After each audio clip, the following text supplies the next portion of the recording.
মানুষ দুনিয়ার ফিকির মানেই হলো উপার্জন, রোজগার, রোজগার, ইনকাম। এটাই হলো মানুষের দুনিয়া। দুনিয়াটাকে আরো কিভাবে রোজগার বাড়াবে, আরো কিভাবে উপার্জন বাড়াবে, এটাই হলো মূল ফিকির।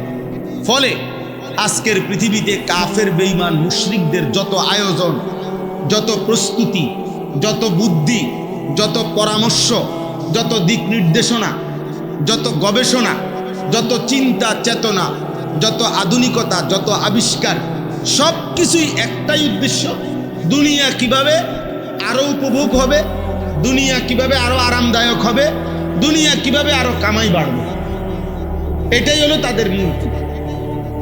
আচ্ছা, এই 600 কোটি কাফেরদের অব্যাহত দুনিয়ার ব্যস্ততা এবং দুনিয়া নিয়ে তাদের হাজারো কোটি পলিসি, কৌশল, পরামর্শ, দিক নির্দেশনা, চেষ্টা, ফিকিরের কারণে, অব্যাহত প্রচারণার কারণে আজকে এই 200 কোটি যে মুসলমান আমরা ধরেন, এই 200 কোটি মুসলমানের মধ্যেও সংখ্যাগরিষ্ঠ মুসলমানের কলিজায়, সেহেনে, দেমাগে, মাথায় এই বেঈমানরা আমাদের মাথায়ও দুনিয়া, উপার্জন, রোজগার এটাই বসায় দিছে,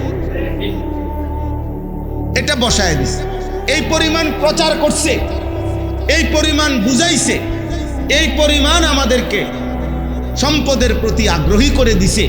ফলে আমাদের সংখ্যাগরিষ্ঠ মুসলমান, আমাদের জেহেনেও দুনিয়া, বাবার স্বপ্ন দুনিয়া, সন্তানের স্বপ্নও দুনিয়া, মায়ের স্বপ্নও দুনিয়া, মেয়ের স্বপ্নও দুনিয়া, দাদাও নাতির ব্যাপারে চিন্তা দুনিয়া, নাতিরও দাদার ব্যাপারে চিন্তা দুনিয়া। কেউ কাউকে, পরিবারের অভিভাবক কিংবা অধীনস্থ অধিকাংশই এমন যে কেউ কারো ব্যাপারে আখিরাতের কোনো ফিকির নেই। ছেলেটা একবারও ভাবে না যে তার আব্বা যে বিড়ি খায়, সিগারেট খায়, গালিগালাজ করে, হারাম রোজগার করে, সুদে কিস্তিতে, এইটার কোনো গুনাহ আছে কিনা, আমার আব্বারে ফিরানো যায় কিনা, এ নিয়ে তার কোনো মাথা ব্যথা নাই। বাপে জানে 365 দিনে ক্ষুধার 1 বছরে বাপ মা জীবিত, মুসলমান, অথচ ছেলেটার বয়স 16 বছর, 18 বছর, এই নাফরমান একদিনও ক্ষুধার 1টা বছর কোনোদিন ফজরের নামাজ একদিনও পড়ে নাই, অথচ মা বাবা জীবিত, মুসলমানের ঘরে ঘুমায়। 6 মাসে 1 বছরে বলতে পারবে না বাপে যে এই ছেলেটা যে কোনোদিন 5 ওয়াক্ত নামাজ পড়ছে কিনা। এমন লক্ষ কোটি নাফরমান নাই? বলেন তাইলে কি ব্যাপারটা, কি ব্যাপারটা কি? মা তার বেপরদা, তার নিজের জীবন, মেয়ে তার নিজের জীবন, প্রত্যেকেই সংসার যদিও একত্রে, কিন্তু যার যার চিন্তায়, চেতনায়, রুচিতে, পছন্দে, চলাফেরা, উঠা বসায় আলাদা আলাদা। বাপের একরকম, পুতের একরকম, বাপের চুল, পুতের চুল ভিন্ন ভিন্ন, মায়ের বোরকা, জিয়ের বোরকা ভিন্ন ভিন্ন, ভিন্ন ভিন্ন, সবাই সবার মতো করে চলতেছে। আর পরিবারের বন্ধন কিসের উপরে? পরিবারের বন্ধন একটাই, টাকার উপরে। অর্থাৎ বাপের ফিকির একটাই, পোলাগারও যদি টাকা পয়সার একটা লাইন ফেন করে দিতে পারতাম। মেয়ের ব্যাপারে একটাই ফিকির, মেয়েটারে যদি একটা পয়সাওয়ালা জামাই চাইয়া, টাকা পয়সা আছে এমন একটা জামাই চাইয়া যদি বিয়া দিতে, তাহলে মেয়েকে নিয়েও দুনিয়া, ছেলেকে নিয়েও দুনিয়া, অর্থ, টাকা, উপার্জন, এই হলো আমাদের জিন্দেগি। যার কারণে যখন আমাদের জেহেনের মধ্যে বড় ছোট, বাবা ছেলে, দাদা নাতি, এই দাদাও নাতিরে জিগাপ, নাতি কোনো বুঝি একটা কাম টাম করতি না, একটা কিছু করবি না, কি করবি ক? কি বিদেশ যাইবি না, ব্যবসা করবি না, চাকরি করবি, একটা কিছু লাইন, একটা কিছু কর। এই ফিকির একটাই, বুড়া মানুষ কিন্তু টেনশন শুধু দুনিয়া, টেনশন শুধু দুনিয়া। মায়ের ফিকির দুনিয়া, বাবার ফিকির দুনিয়া।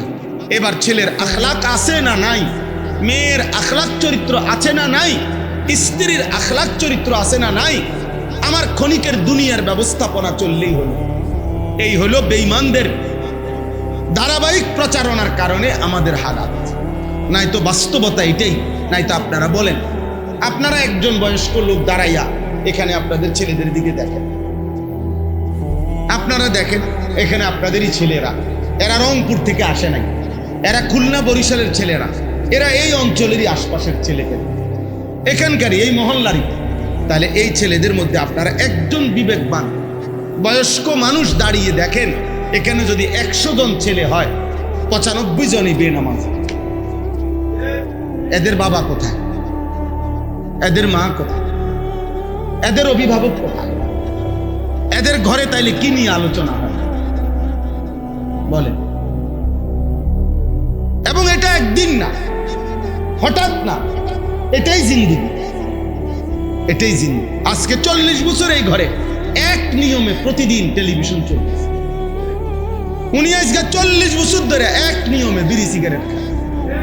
উনি একই নিয়মে, এই ছেলেটা আজকে একটা বছর, 2-4 বছর চুল, চেহারা, লেবাস, পোশাকে মুসলমানের ন্যূনতম কোনো চিহ্ন তার মধ্যে নেই। তাহলে এটা কেমনে হলো আপনার? মূল কারণ এটাই, আমাদের মাথায় ঢুকছে বেঈমান দুশ্মন ইবলিস শয়তান আমাদের মাথায় ঢুকায় দিছে আমাদের জীবন মানেই হলো উপার্জন, বেঁচে থাকার সার্থকতা রোজগার, কে কত পয়সা কামাই করতে পারতেছে, হালাল না হারাম এটা দেখার দরকার না।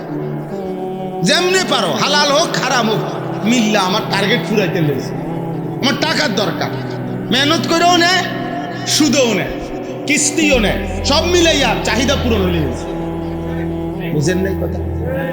এই হলো আমাদের জিন্দেগি। কারণ আমাদের টার্গেট তো দুনিয়া, দুনিয়া যার টার্গেট, দুনিয়াই যার টার্গেট, কসম খোদা তার কাছে হালাল হারাম থাকে না, তার টার্গেট চাহিদা পূরণ হওয়া। এই জন্য সে মোবাইলের নর্তকীও দেখে, রাস্তার বেহায়া নারীও দেখে, উলঙ্গ ছবিও দেখে, আবার যার স্ত্রী আছে স্ত্রীও কাছে থাকে, অর্থাৎ নিজের বউর কাছেও সময় কাটায়, আবার মোবাইলের নর্তকীর কাছেও সময়টা কাটায়। তার মানে তার দরকার হলো আমার চাহিদা পূরণ হলে, যখনই আমার চাহিদা পূরণ হয়ে গেছে, আমার টাকা দরকার, এবার হালাল হারাম বুঝি না, আমার লজ্জাস্থানের চাহিদা পূরণ হওয়া দরকার, হালাল হারাম বুঝি না, আমার চাহিদা পূরণ হয়ে গেছে। এই হলো সংখ্যাগরিষ্ঠ মুসলমানের চিত্র। আজকে এই লাখ লাখ যুবক প্রত্যেক অঞ্চলে কি করতেছে কেউ জানে না। কোন মুরব্বীদের মজলিসে 10 জন বয়স্ক মানুষ একলগে বই একটা বার একজন আরেকজনের জিগায় না যে কিও ছেলে পেলেদের এই হালাত কেন। ছেলে আমাদের কোনো করণীয় আছে কিনা কারো কোনো আলোচনা, সবাই যার যার মতো মাথা নোয়া নোয়া মনে করতেছে কোন রকম রায় খাইয়ে দিন যায়, দিন আইয়ে রাত যায়, কোন রকমে দুগা বার্তাত খাইয়া কোন রকম দুনিয়ান পারেন। তাহলে এইভাবে তো একটি সমাজ টিকবে না ভাই, এইভাবে একটি সমাজ পরিবর্তন হয় না, একটি জাতি এভাবে টিকে না। আমাদের বাংলাদেশের বয়স খুব বেশি না, 1971 সাল থেকে 2026 পর্যন্ত আমার দেশের বয়স এখনো 100 বছর হয় নাই। 100 বছর হইতে হইলে 2071 হইতে হইল, এখনো 100 বছর হয় নাই। আমাদের নবী সাল্লাল্লাহু আলাইহি ওয়াসাল্লামের ইসলাম প্রচারের মক্কা থেকে মদিনায় হিজরতের প্রায় 1450 বছর, 1448 হিজরি। এখন এই যে মহররম, আজকে 10ই মহররম, আশুরা 1448 হিজরি, আজ থেকে 1448 বছর আগে আমাদের নবী সাল্লাল্লাহু আলাইহি সাল্লাম মক্কা থেকে হিজরত করে মদিনায়। ওই বাবা, এই বেয়াদব, বাইরে বেটা, এখান থেকে বাইরে বেটা।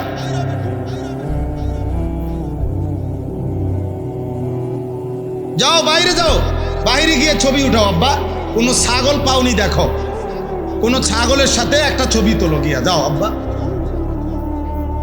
ছাগলের সাথে ছবি তোলে না মানুষ, কুরবানির সময় উঠায় নাই?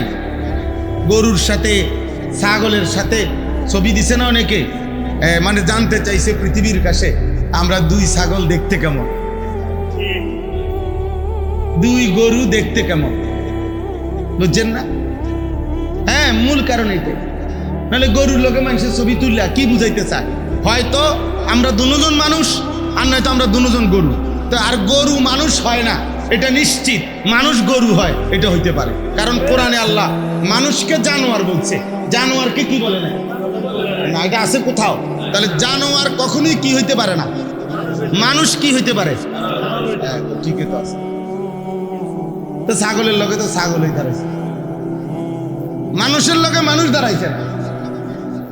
এটাই তো যুক্তি, এটাই তো কোরআন সুন্নাহর বক্তব্য। এজন্য বললাম আমাদের জীবন আল্লাহ তাআলা, এবার আসেন এর বিপরীতে মহান আল্লাহ পাক রব্বুল আলামিন আল্লাহ তাআলা আমাদেরকে বুঝাইতে চাইছেন, বান্দা আমি আল্লাহ তাআলা তোমাদের সৃষ্টিকর্তা।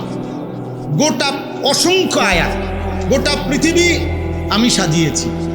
আহুয়াল্লাযী খালাকাস সামাওয়াতি ওয়াল আরদা ফি সিত্তাতি আইয়াম ওয়া কানা আরশুহু আলাল মা। আল্লাহ তাআলা বলেন এই 7 আসমান এবং জমিন আমি আল্লাহই 6 দিনে সৃষ্টি করেছি। এবং যখন আমার সৃষ্টি করেছি তার আগেই প্রথম ছিল আল্লাহর আরশ, উপরে নিচে ছিল পানি। এই উপরে আরশ, নিচে পানি, আর মাঝখানে ছিল খালি। এই মাঝের এই খালি জায়গায় আল্লাহ তাআলা বলেন 6 দিনে আমি আসমান ও জমিনের এই পুরাটা পৃথিবী আমার সৃষ্টি আমি সাজাইছি। আকাশ উপরে আমি বিছাইছি, জমিন নিচে আমি বিস্তীর্ণ করেছি।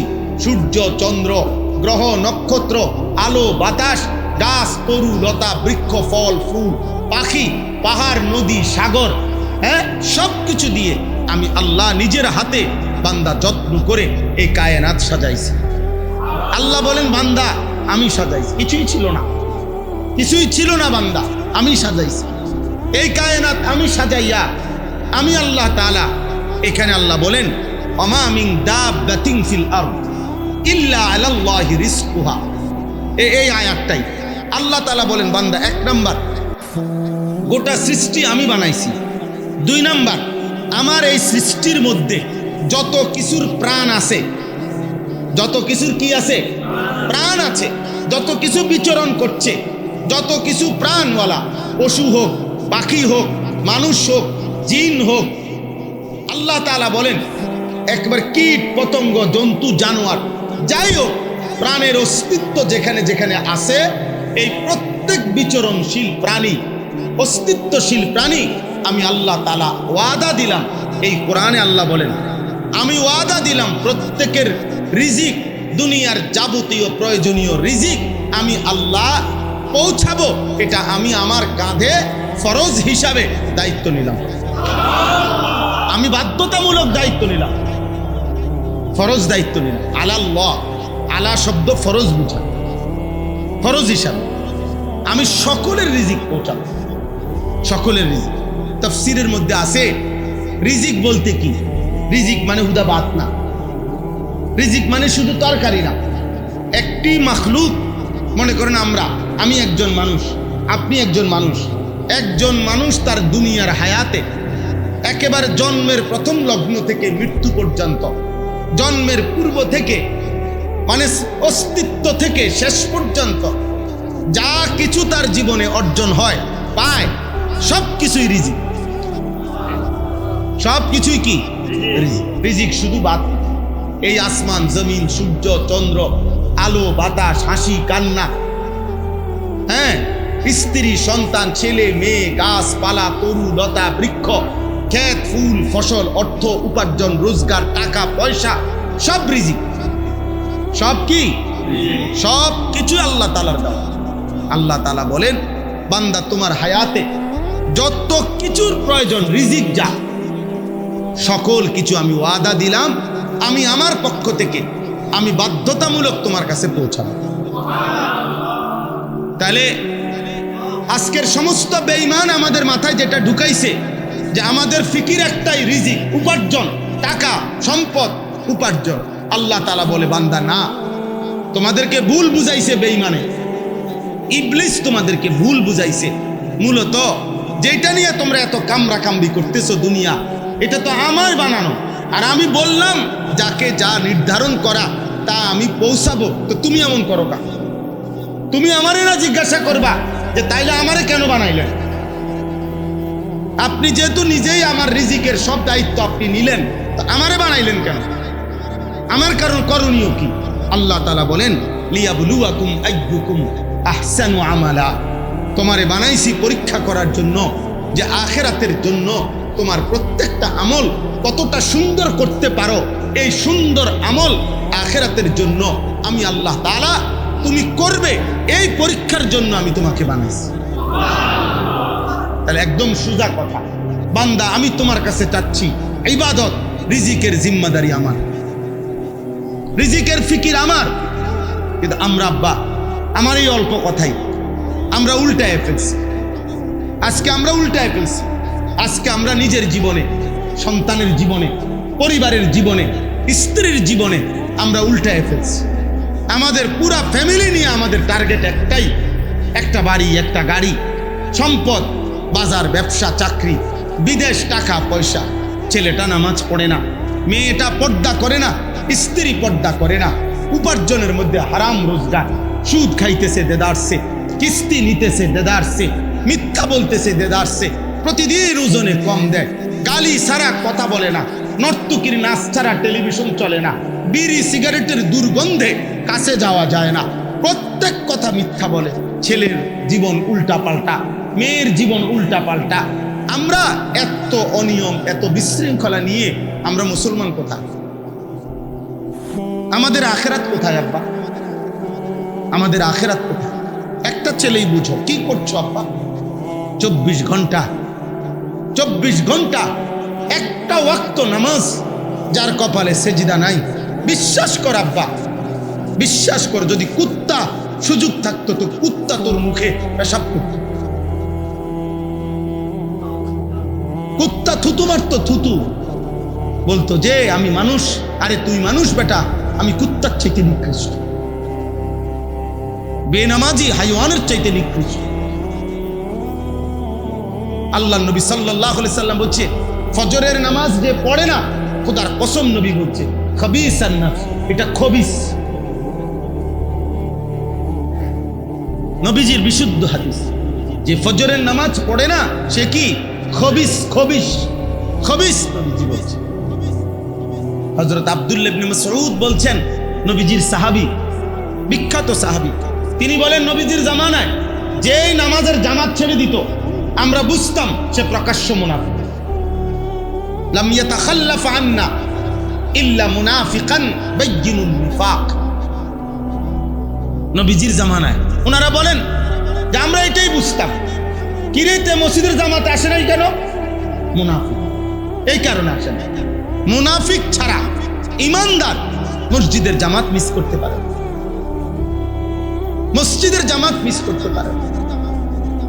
অসংখ্য হাদিসে আছে, নবী সাল্লাল্লাহু আলাইহি সাল্লাম বলছেন, ফজরের নামাজ যে পড়ে না সে মুনাফিক, মুনাফিক, মুনাফিক, মুনাফিক। যিনি সুপারিশ করবেন তিনি যদি বলে তোমাকে মুনাফিক, তো সুপারিশ তোমার কোন আব্বাই করবে? কথা বলেন না। যিনি সুপারিশ করবেন তিনি যদি বলে মুনাফিক, আপনার কোন বাফে আপনার সুপারিশ করবে হাসরের ময়দান? বলো না ভাই।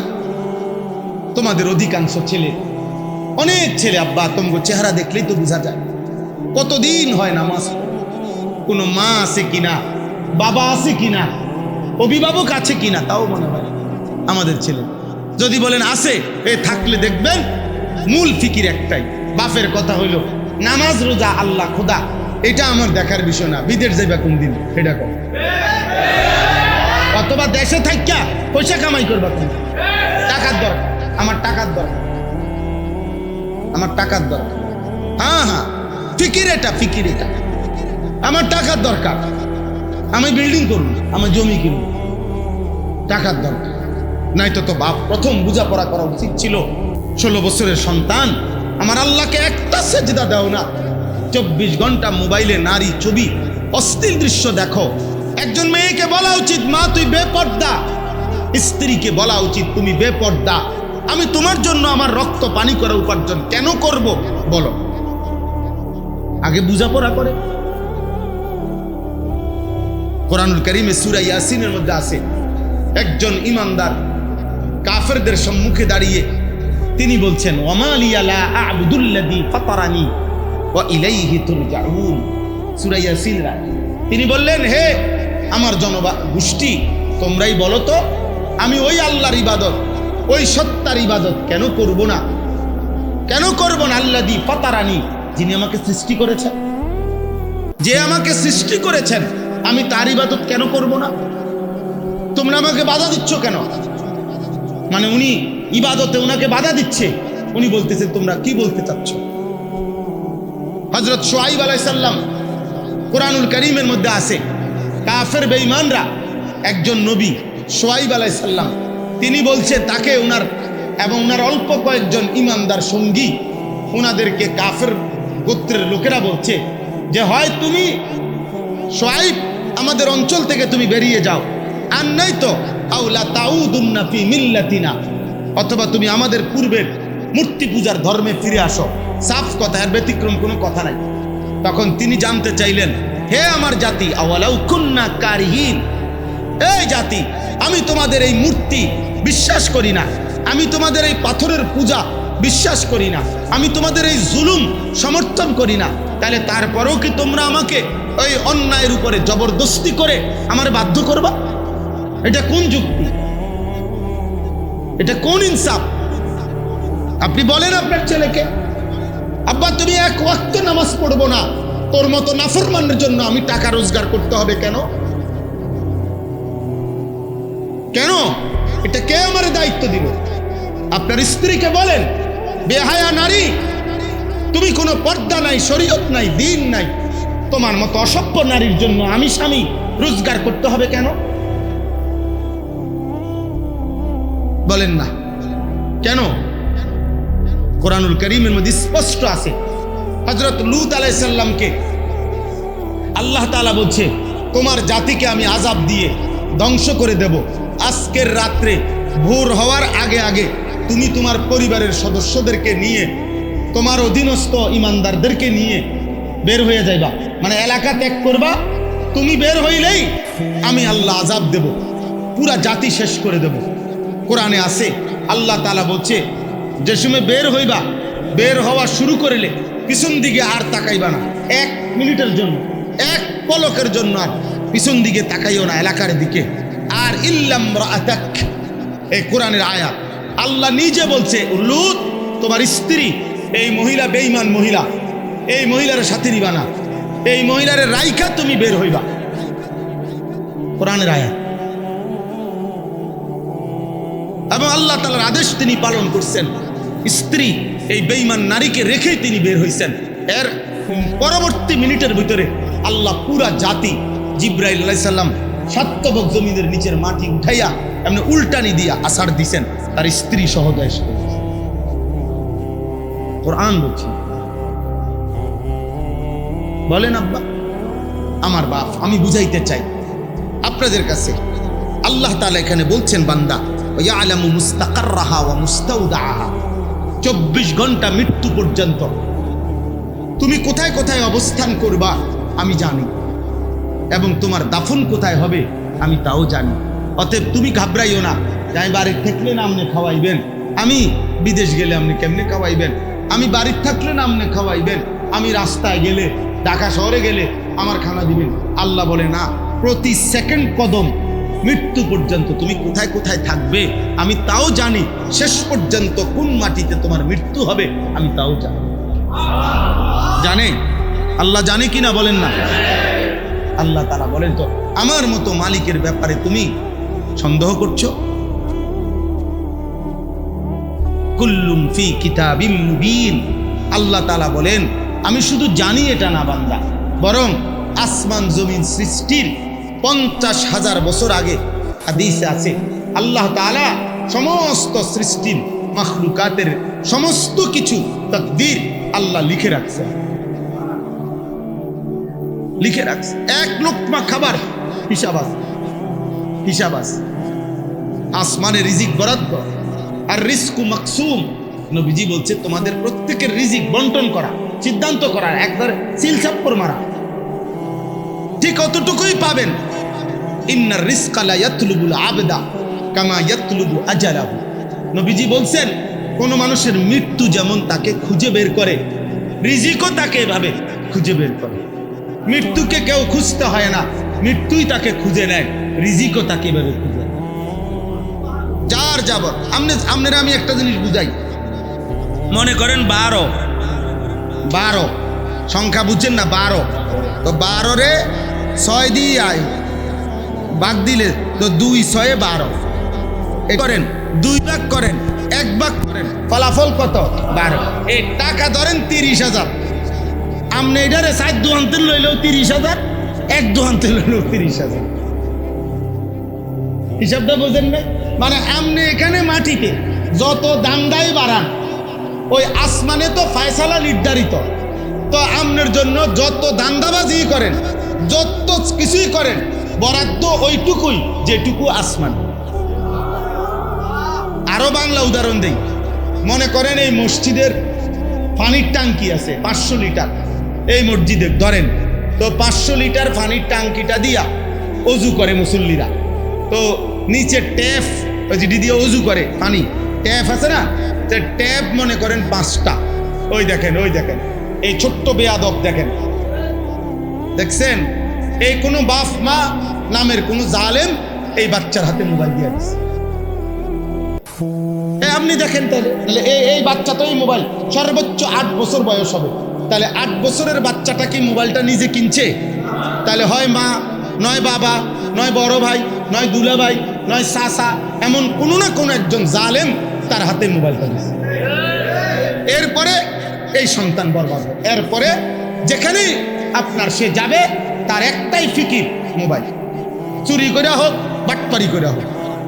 এই কারণে আমরা এটাই বলতে চাইছি, পুরা ফ্যামিলির জেহানের মধ্যে যখন দুনিয়া শুধু, তখন আর নামাজ কি, ইমান কি? আবার নিজেই নামাজ পড়ে না, আমার ফুতে কীর্ত করি। যার মুখে বিড়ি, উনি কেমনে পুতেরে বলবো যে তুই মানুষের মতো মানুষ হও? ছেলেটা যদি বলে আব্বা আপনার মতনই,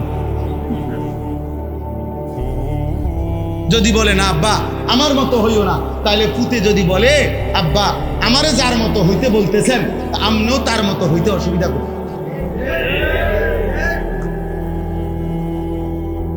বললাম না, মূল কারণ হলো এটা।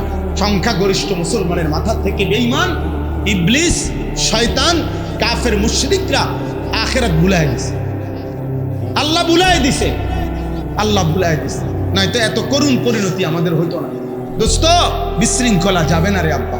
ক্ষমতার পালা বদল জারি দিয়ে হোক, আমাদের সুখ, আমাদের শান্তি, আমাদের নিরাপত্তা ক্ষমতাসীন কিংবা ক্ষমতার বাহিরে কোনো দলের হাতে না রে দোস্ত।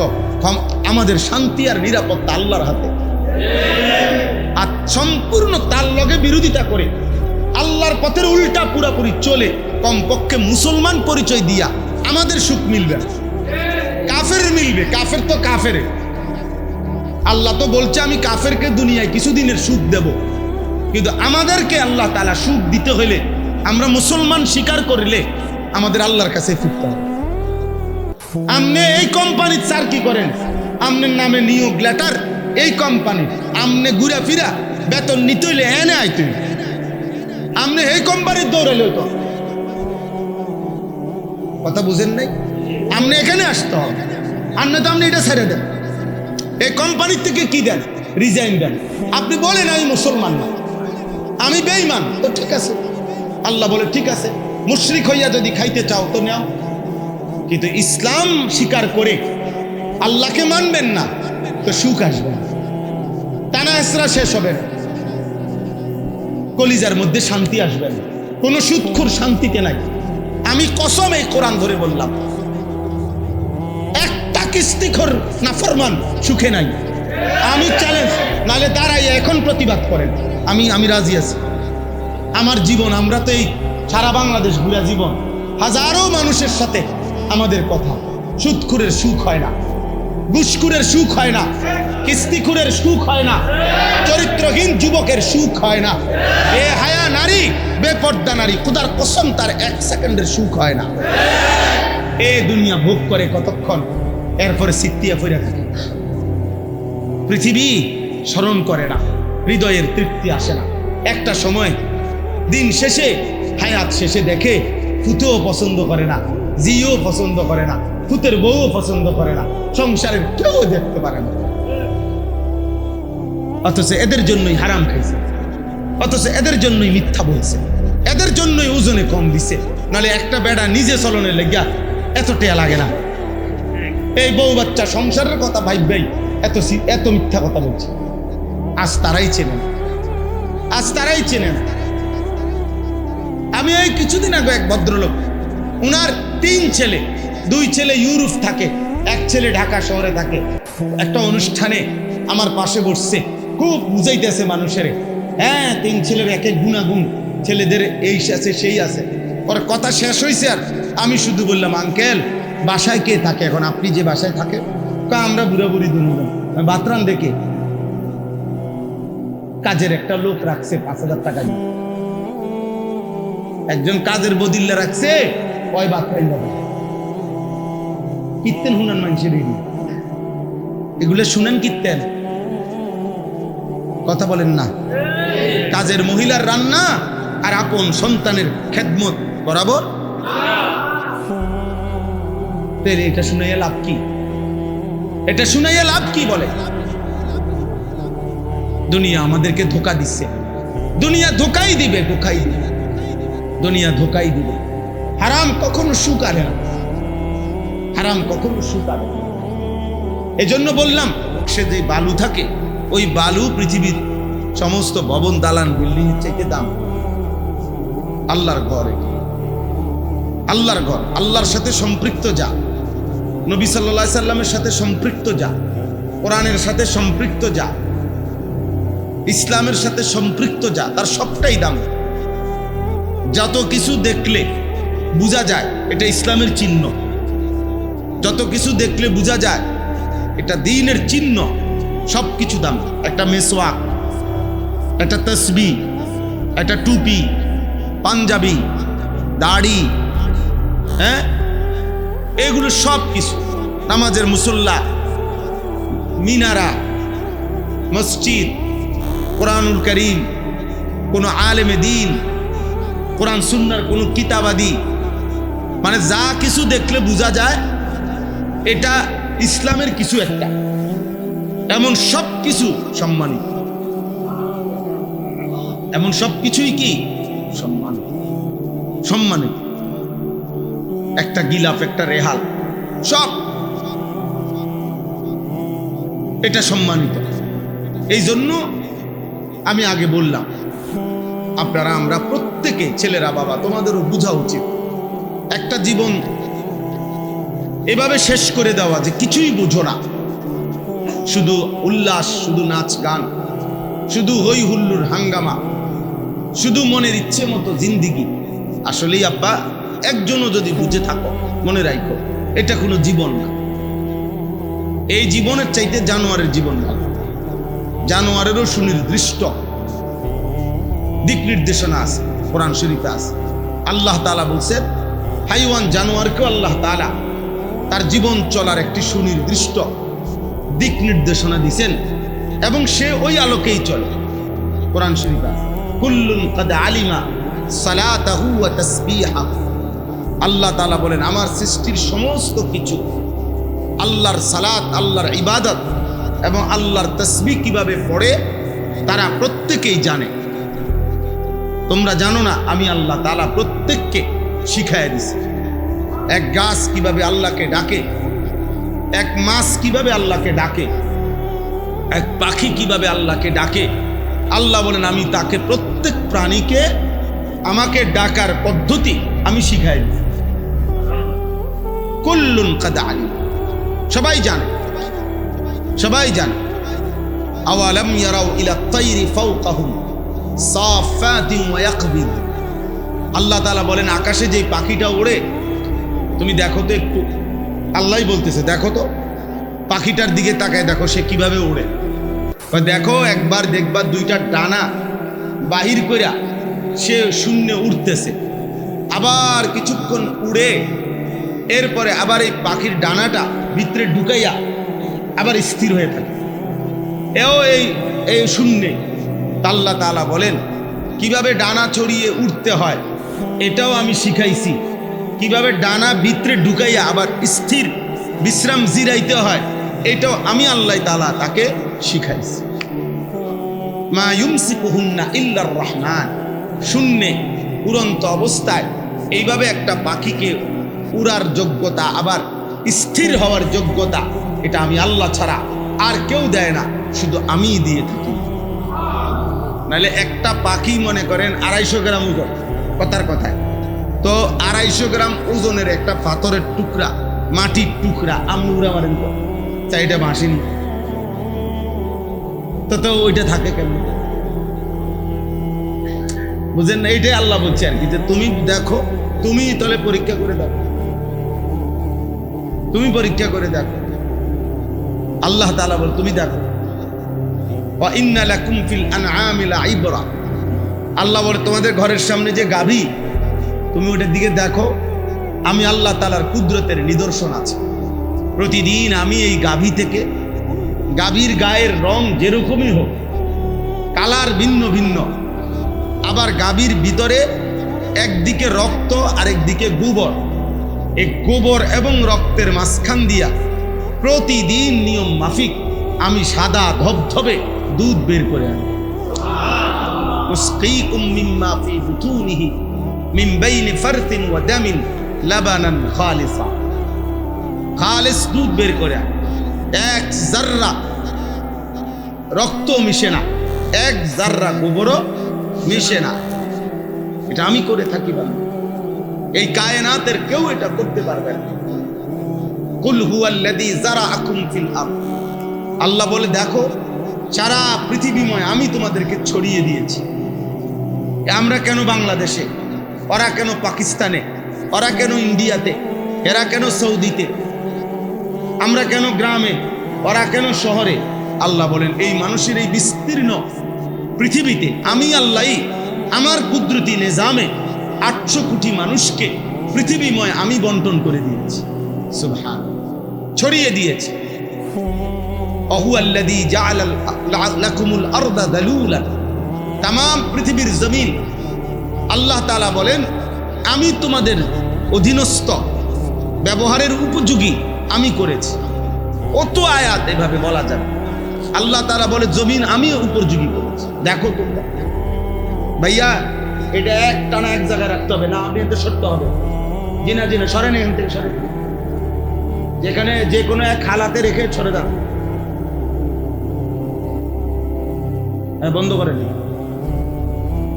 আর উঠবেন না। জি, মানুষের এই তামসা দেখানোর কোনো দরকার নাই যে পাবলিক সান একটু পর পর, তাই প্রত্যেকের নজর ওইটার দিকে। এখনই তো নজরের দিকে গেছে না, বলে তাহলে আর আমি এতক্ষণ মেহনত করলাম কি? আমি এতক্ষণ যে মনোযোগ আনতে চাইছিলাম, ওটা এক গুড়ানি দিয়ে এটা শেষ করে দিয়েছে। আমার কষ্ট মায়, আল্লাহ আমাদেরকে মাফ করে দেন। আমি ব্যক্তিগতভাবে এটা চেষ্টা করি সব সময়, এটা আমি একটু কঠোর, মানে ওই বুট খাবে, বাদাম খাবে, ঠ্যাং ছড়াইয়া বইব, বইয়ে বইয়ে পান খাইব, জুরা ওয়াজ হলে এই সদবদর ওয়াজের চাইতে না করুন না। আপনার কেন বলার দরকার? আপনি আপনার মনোযোগে নাই, আপনার মধ্যে আগ্রহই না, আপনি বসে রয়েছেন কেন? আপনি চলে যান, আপনি অন্য কাজ করেন। আর যদি আল্লাহর কথা শোনার আগ্রহ থাকে তো শুনে, এটা জরুরি। আল্লাহ তাআলা আমাদেরকে তৌফিক দান করেন। কোরআনুল কারীমের সূরা হুদ 12 নম্বর পারা 11 নম্বর সূরা, এই সূরা হুদের কয়েকটি আয়াত আমি তেলাওয়াত করতেছি, আপনাদেরকে অর্থ শোনাবো ইনশাআল্লাহ, এরপরই কথা শেষ হবে। আল্লাহ তাআলা আমাদেরকে তৌফিক দান করেন। আলহামদুলিল্লাহ, আলহামদুলিল্লাহি নাহমাদুহু ওয়া নাস্তাঈনুহু ওয়া নাস্তাগফিরুহু ওয়া নু'মিনু বিহি ওয়া নেক কাজের, খায়ের, কল্যাণের আগ্রহ দেখতাম, তো আমি আল্লাহ তার কানে আমার কথা পৌঁছাই, আমি পৌঁছাই দিতাম। অর্থাৎ আমি যদি তার মধ্যে আগ্রহ দেখতাম, তার মধ্যে তো কোনো আসলে আগ্রহই নেই। আল্লাহর কথা বলে সে হাসে, কোনো আলেমে দিন তাকে বলে সে বিদ্রুপ করে, কোনো বয়স্ক মুরব্বী তাকে নামাজের কথা বলে হে মনে করে এর লগে ফায়দামি করে, তাহলে যে আর বুঝাই গেল অন্তরের মধ্যে কোনো মানসিকতাই নাই আল্লাহকে মানার, তো সে বুঝবে কিভাবে, সে শুনবে কিভাবে? হাদিসের মধ্যে আছে নবী সাল্লাল্লাহু আলাইহি ওয়াসাল্লাম বলেন, গুনাহ করতে করতে, নাফরমানি করতে করতে কিছু নিকৃষ্ট মানুষের অন্তর উল্টানো কলসের মতো হয়ে যায়। যেই কলসি উল্টানো, যেই জগ উল্টানো, যেই গ্লাস উল্টানো, নবী সাল্লাল্লাহু আলাইহি সাল্লাম বলেন, সবাই বলে বুঝবেন যে এটা উল্টা কলস হয়ে যায় অন্তরটা। তার মানে কলস যদি উল্টানো হয়, জগ যদি উল্টানো হয়, তাহলে এক সাগর পানিও যদি, আটলান্টিক মহাসাগরের সমস্ত পানি, বঙ্গোপসাগরের সমস্ত পানিও যদি এটার উপরে ঢালে, এক ফোঁটা পানিও জমবে না। কেন জমবে না? উল্টানো কলস, উল্টানো জগ, তো এখানে পানি জমবে না। তাহলে যেই নাফরমানের দিল উল্টানো, তার কাছে হাজার লক্ষ কথা বললেও ফায়দা হবে। আব্দুল কাদের জিলানী তার বাইটটা খাওয়াইল লাভ, কারণ সে তো তার দিল উল্টায় ফেলছে। এই জন্য গুনাহ, পাপ, নাফরমানি মানুষের অন্তর উল্টায় ফেলে। কোরআন শরীফে আল্লাহ তাআলা এটা বলছে, নবী সাল্লাল্লাহু আলাইহি সাল্লাম হাদিসে উল্লেখ করেছে। এই জন্য হাদিসে আছে আমাদের নবী সাল্লাল্লাহু আলাইহি ওয়াসাল্লাম প্রত্যেক দিন 5 ওয়াক্ত নামাজের পরে নবীজি যে দোয়াগুলো করতেন, তার মধ্যে একটা দোয়া এটা, ইয়া মুকাল্লিবাল কুলুব সাব্বিত কলবি আলা দীনিক। এই দোয়াটা নবীজি বলতেন, হে অন্তর সমূহের উলটপালটকারী, আপনি আমার অন্তর আপনার দ্বীনের উপরে মজবুত রাখুন। নবীজি নিজে বলতেন যে আল্লাহ, আপনি তো যখন তখন চাইলে দিল উল্টে ফেলেন, উল্টাই ফেলেন, আমার অন্তর ইমানের উপরে মজবুত রাখেন, দ্বীনের উপরে মজবুত রাখেন। আমার যেন প্রতি ওয়াক্তে নামাজের কথা আমার যেন মনে পড়ে, আমার যেন হালালের কথা মনে পড়ে, আমার অন্তরের মধ্যে যেন গুনার প্রতি ঘৃণা জাগে, নেক কাজের প্রতি যেন আগ্রহ থাকে। অনেক বড় নিয়ামত, অনেক বড় নিয়ামত। বান্দাকে আল্লাহ পছন্দ করলে নেক কাজের আগ্রহ দান করে, বান্দাকে আল্লাহ পছন্দ করলে গুনার কাজের প্রতি ঘৃণা দান করে। আর নাই তো এমনি জন্তু জানোয়ারের মতো জীবন চলা তো সহজ, স্রোতের সাথে ভেসে যাওয়া এটা তো সহজ রে ভাই।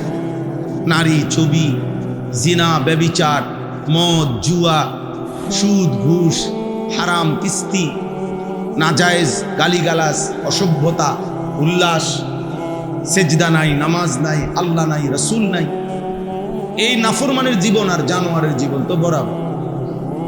তো এই জিন্দিগিতে ভেসে যাওয়া আর 10 জন নাফরমানের মতো সহজ, স্রোতের সাথে ভেসে গেলাম। কিন্তু স্রোতের বিপরীতে দাঁড়িয়ে থাকা একটু কঠিন, কিন্তু হিম্মত করলে সফলতা একদিন তাদের পায়েই আসে। যে আমি স্রোতের বিপরীতে, সব মানুষ গুনার দিকে, আমি তার মাঝখানে আল্লাহর ইবাদতের দিকে, এই হিম্মত যে করে একদিন সেই সফল। নাফরমান ব্যর্থই হয়। কোরআনুল কারীমের মধ্যে বারবার এই কথা আছে, উলাইকা হুমুল খাসিরুন। আল্লাহ তাআলা বলছে পাপীগণ ব্যর্থ, পাপীগণ ব্যর্থ। নাফরমান শেষ পর্যন্ত ব্যর্থই হয়। আল্লাহ কোরআনুল কারীমে বলছে ইন্নাহুম কানু কওমান আমিন। সমস্ত নাফরমান মূলত অন্ধ। আমিন মানে অন্ধ, অন্ধ। লা আমরুকা ইন্নাহুম লাফি সাকরাতিহিম ইয়ামাহুন। আল্লাহ তাআলা বলছে নাফরমান মাতাল, নাফরমান মূলত মাতাল। প্রত্যেক পাপী আল্লাহকে যে ভুলে যায়, হারাম হালাল ভুলে যায়, সে মূলত মাতাল হয়ে অন্ধ থাকে, তার ব্রেন নাই, মাতাল মানুষ, পাগল মানুষ। কোরআনুল কারীমের বহু আয়াত আছে। এই জন্য দোস্ত, বাবা, সবার কাছে কথা, একজনই শুনে, ওই হুল্লুর হাঙ্গামার কোনো অর্থ নাই। একজনই শুনুন, কিন্তু মনোযোগ দিয়ে শুনুন।